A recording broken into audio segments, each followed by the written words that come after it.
Hi guys, welcome to this reading, so let's get into it.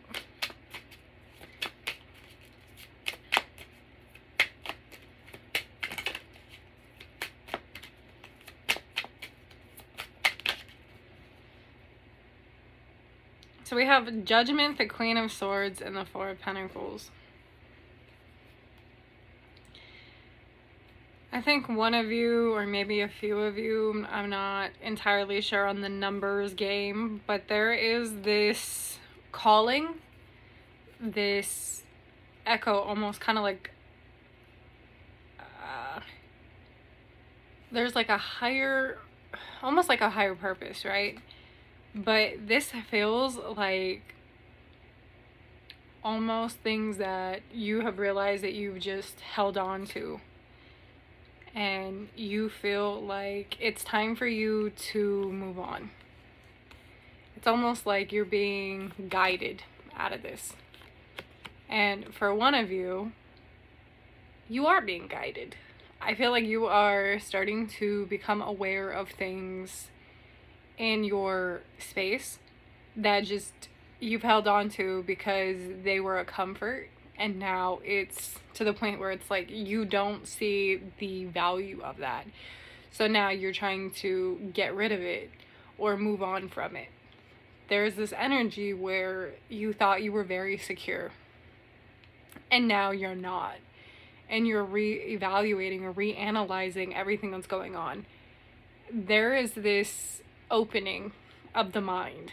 This is a higher perspective or a lesson. So you are getting to the bottom and anchoring in the thought process of this. And it's almost kind of like, and this is why I'm laughing, is like it's a long time overdue. Like the wool is finally being like brought from your eyes. It's like now you see what we're doing, right? You see what we have to deal with and all the messages that didn't get, got left unread or never delivered. It's almost like there was a block in intuition. So because you were holding on to the material aspect, your intuition was becoming blocked by whatever this thing was. So it's kind of funny. Like you're seeing the light of day again. And it's just because you decided, I don't want to do this anymore. I don't want to keep doing. So now your guides are saying, okay, now we have room to work. We have the Knave of Wands. The Knave of Wands is this energy where, forgive me for stumbling, because it's like while I'm talking, I'm hearing everything and like I'm seeing it in my head. So it's like at the same time, I'm like listening and talking. But this Knave of Wands is this energy where it's like you're being asked to watch what you see, watch what you write. This is social media to me right now. There's something about social media right here with the Knave of Wands. All right, what is this social media? Ooh. We have the Seven of Swords and the Eight of Wands. I think there's a lot of force behind this, and this is why. This is kind of like that lurking energy, where it's like you could be watching someone's social media, or you could be, feeling like someone's watching you. There's this energy where it's very masked, a very masked or deceptive flow of energy, or an exertion that basically leaves you very tired. I just heard energy cleanse.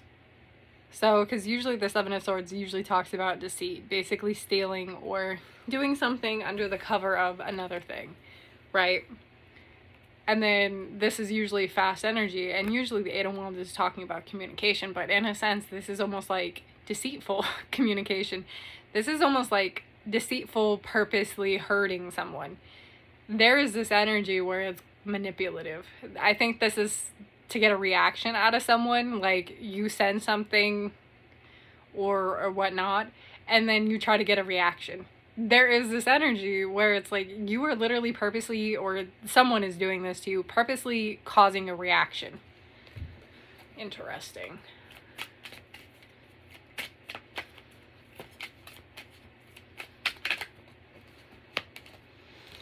Oh, the Lovers and the Three of Pentacles.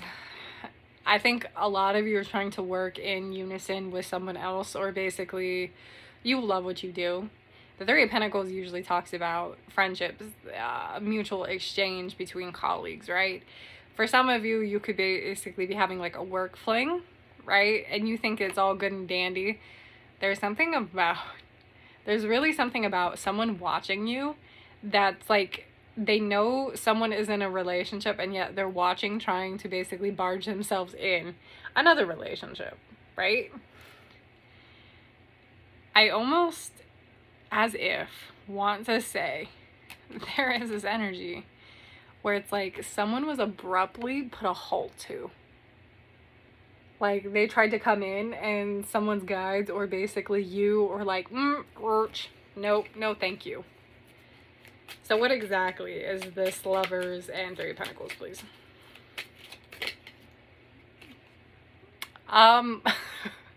Work. This is something like an exchange, right? It's a mutual exchange. This is weird because Gemini rules the Lovers, and Gemini is all about the mind, right?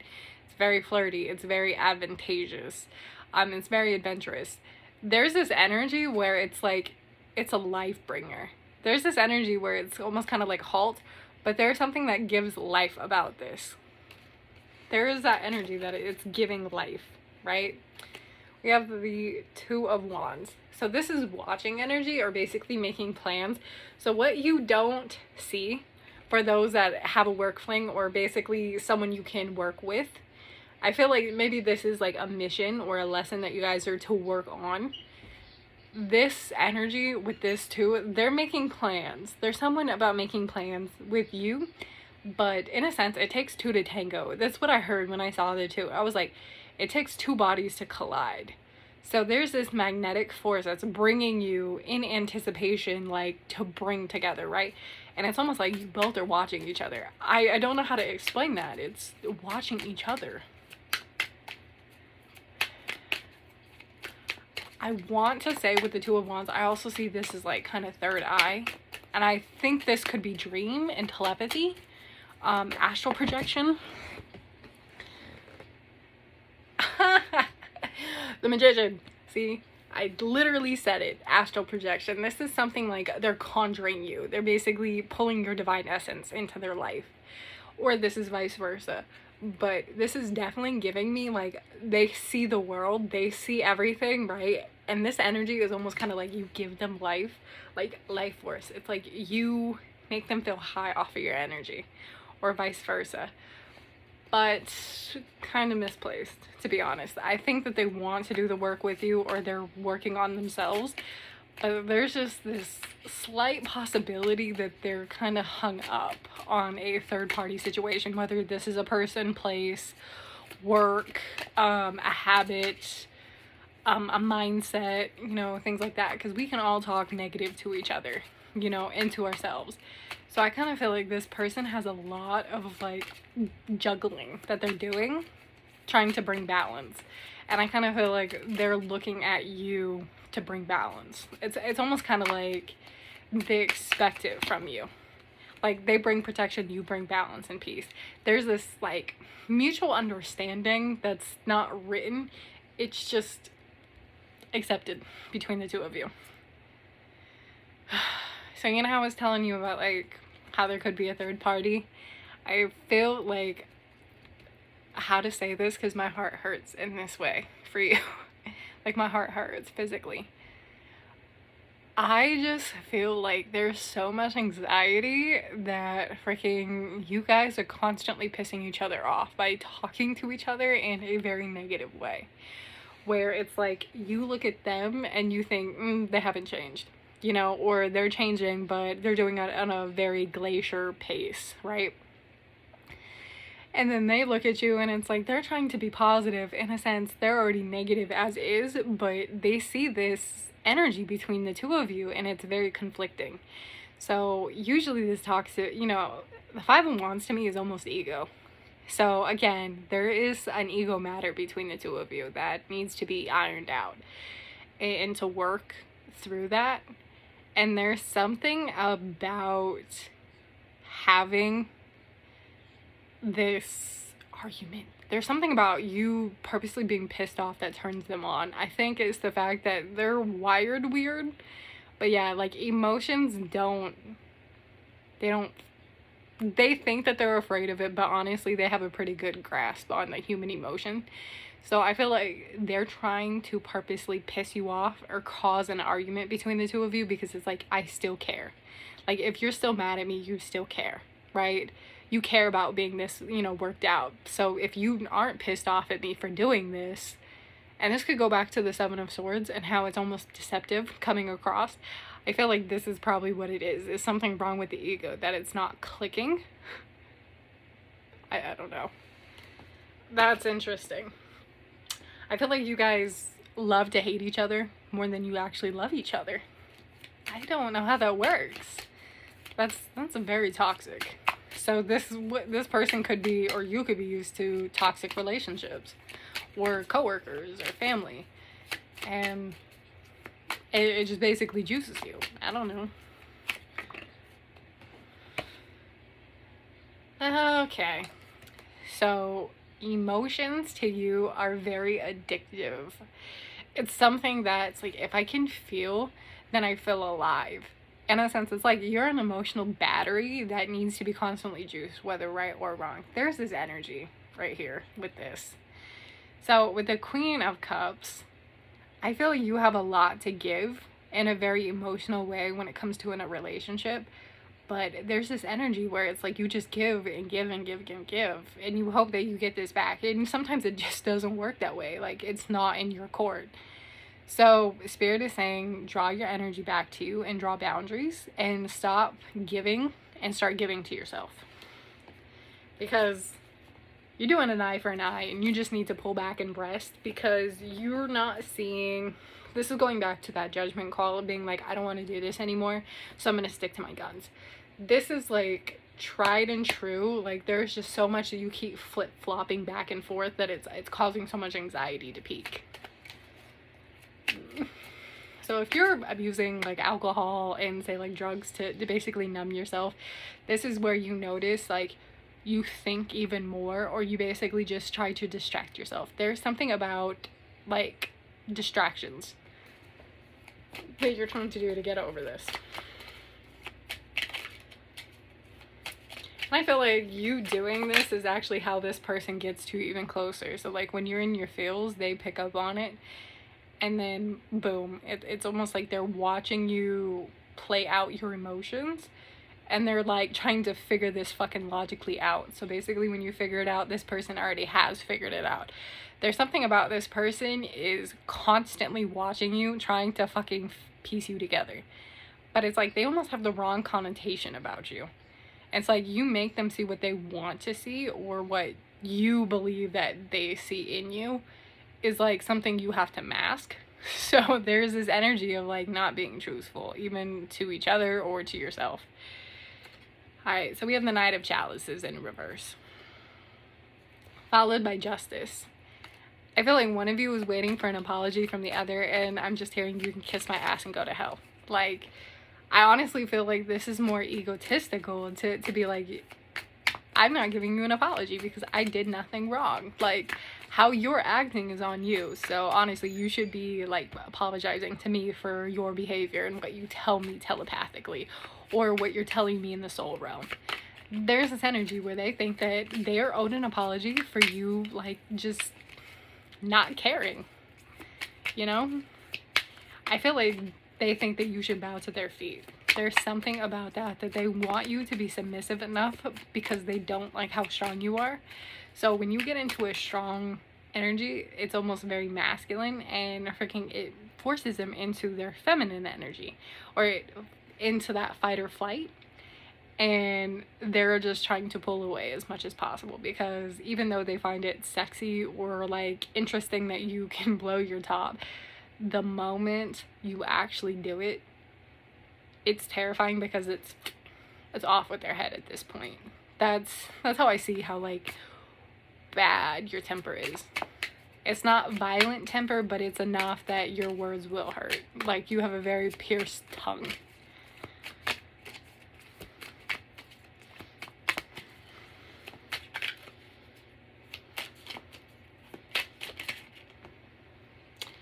we have the Four of Swords. So you're being asked to take a time out and to rethink how you come across in any way, shape, form. So then the King of Wands is a very secure energy. It's a very powerful, mindful energy where it's like they see all this, they you know, it's chess not checkers. They have literally pieced shit out time and time again. You're being asked to do the same, but instead of focusing on the connection or whatever this is, you're being asked to take a time out and actually go into your corner, because you are not seeing everything from a direct, clear line.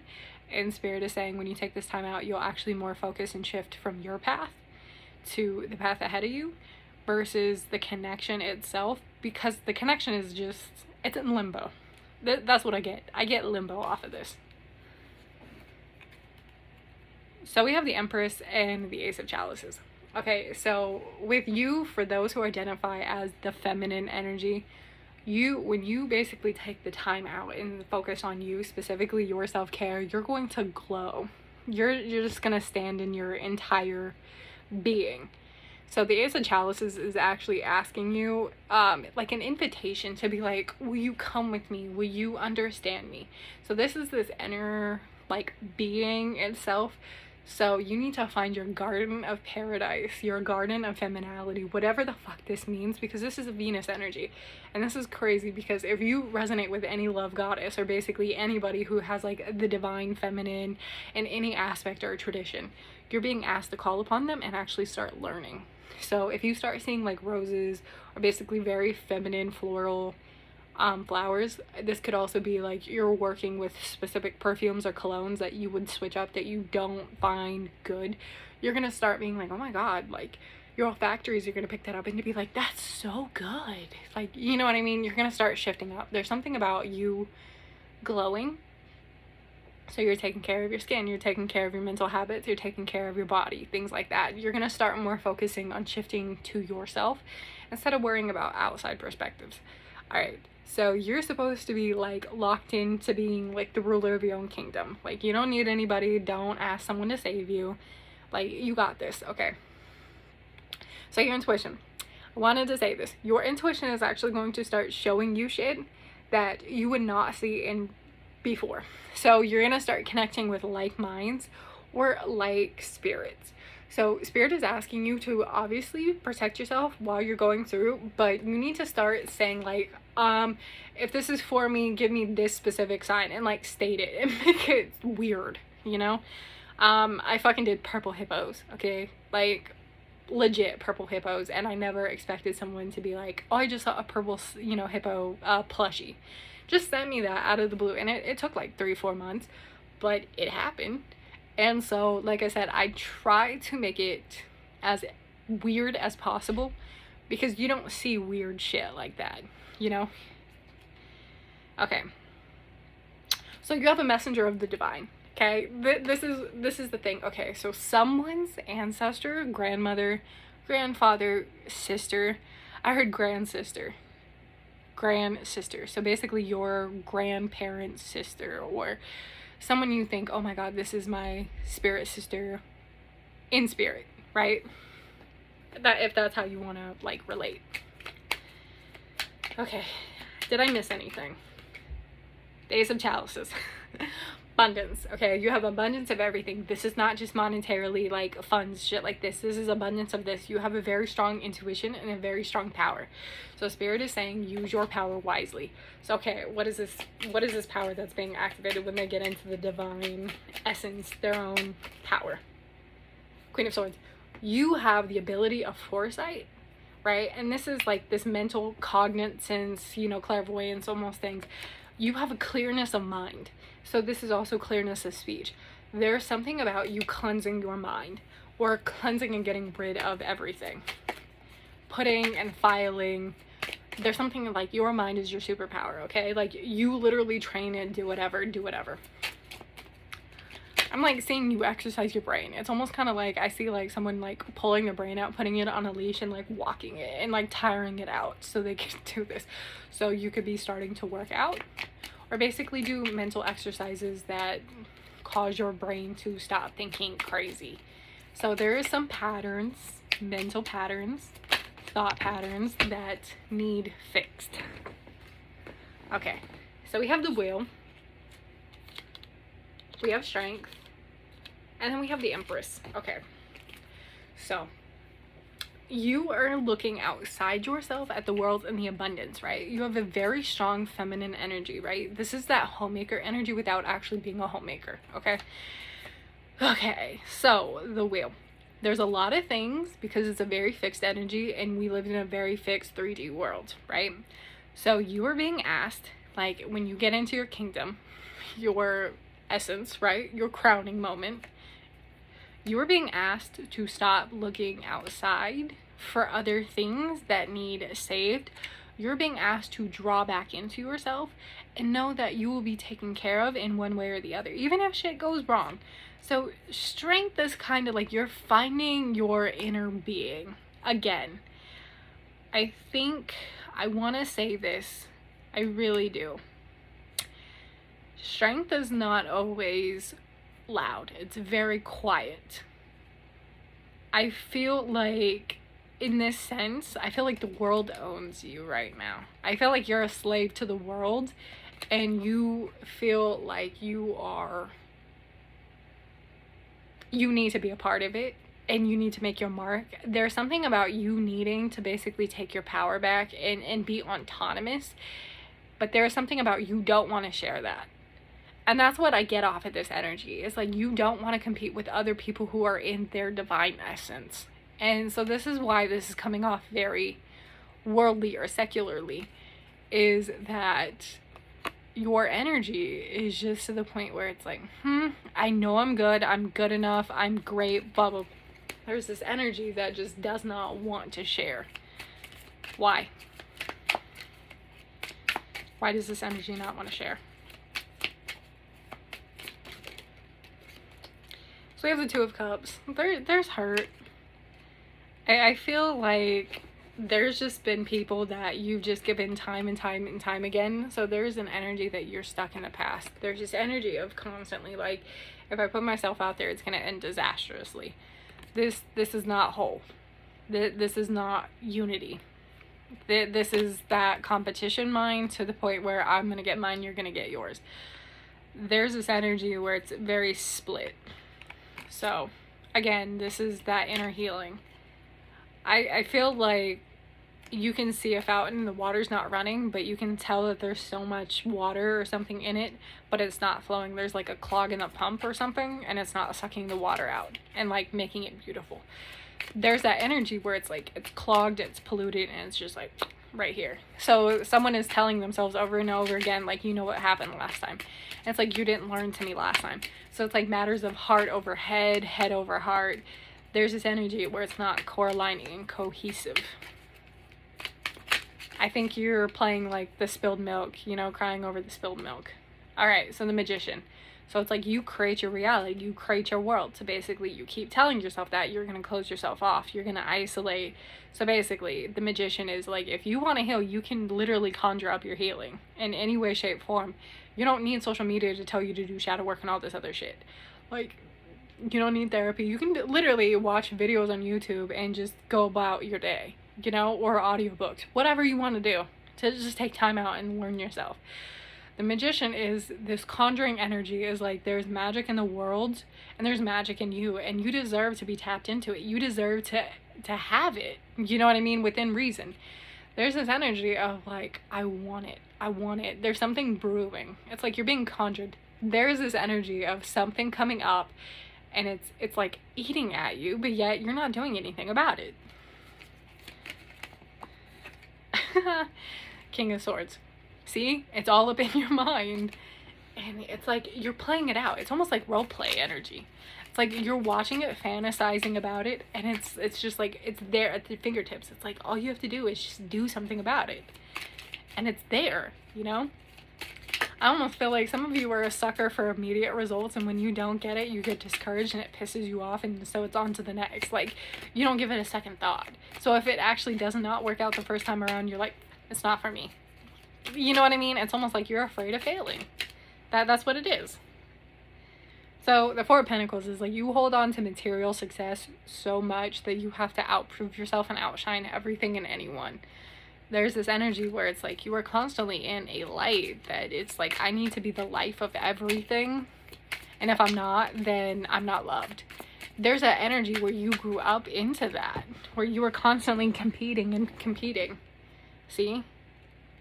The Three of Swords is there is a huge hole in your heart, and there's no way that it's filled. Nothing is better. This is almost comparison energy, where it's like someone's gonna hurt me or something's gonna hurt me the way someone else did, or I know what I did last time. So the Six of Pentacles is saying here's a nostalgic energy. For one of you, there is someone who's going to be coming back to you, even if it's to offer an amendment. Oh my gosh. Like to offer an apology or basically offer some advice. I don't feel like maybe this could work out. It's up to you, you know, and your soul purpose. But there is a recharging of energy and a recalibration. So this is a very healing energy. So someone has to be open to this energy of flowing. There's this receptive energy. And it's like stop being receptive to the past and start being receptive to the present and the future. So allow healing to come in and stop replaying the past. I think someone's obsessed with the past, and this is why they're trying to constantly relive it. See? Six is nostalgic energy. It's a very reciprocal energy. I just think that it's constantly like, I don't want to repeat the past, but I'm stuck in the past. There's this energy of like, someone wishes they could go back and do something again. That's a huge thing, is like there's no wishes. You cannot go to the past. You can't keep sending energy to the past. You need to move forward. Be excited for life again. And to live in the present. There's something about you need to pull your energy back from your past selves, from the past timelines, and heal that and close those out, close those chapters, and stop putting mad emphasis. There's a lot of mad emphasis on the past here. So if you want a new beginning to cut free, there's a cord cutting that you must do to your own self. This concludes this. So usually upright, this would talk a lot about the irony of healing is to basically suffer, right? The energy of this is to stop suffering and heal. That's the irony, is you need to stop suffering. Shut your mind off. This plague energy.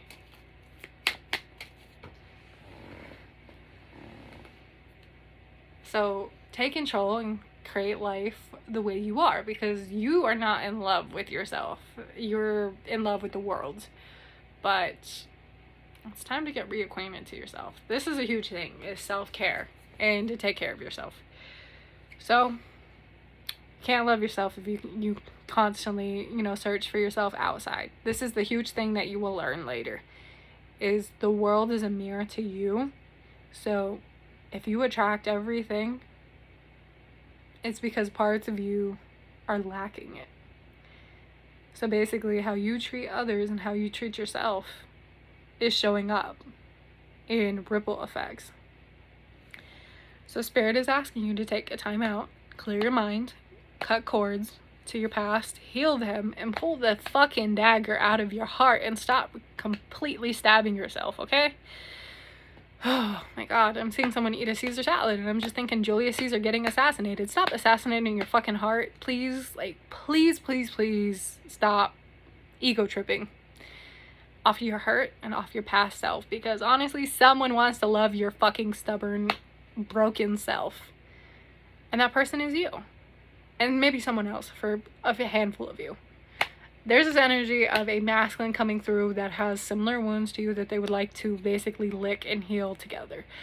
And honestly, I want to say, don't trauma bond, don't do that.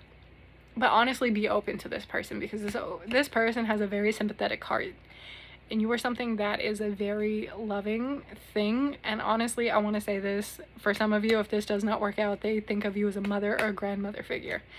Or this could be a past life energy that's coming through where you could have been their mother or vice versa. So there's a mother-child relationship from a past life that needs to be healed and laid to bed. So maybe this is why you kind of feel like you feel responsible for them to love them, is actually because you didn't get to love them in a past life. I don't know. So that's something to explore if you're interested. So anyways, this is what I have for you. Thank you so much for watching. Peace, love, and happiness. I love you. Make sure you love you though.